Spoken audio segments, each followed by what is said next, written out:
Maswerteng hapon po mga ka-STL. Narito na po ang resulta ng STL Bulacan para sa araw na to, second draw. January 16, 2026, araw ng Biyernes. Naway ang mga natayan nyo pong mga numero kanina ay manalo nawa ngayong hapong ito, 4 p.m. Kaya kunin nyo na po ang inyong mga ticket. Narito na po ang resulta. Ang mga numerong nanalo sa STL Bulacan ngayong hapong ito, January 16, 2026, 4 p.m. second draw result 22 at 8 in exact order.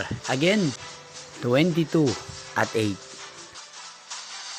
At ngayong hapong ito sa STL Bulacan, atin pong i-shoutout si Kuya Jello ng Bulacan na araw-araw din pong nanonood sa channel na to.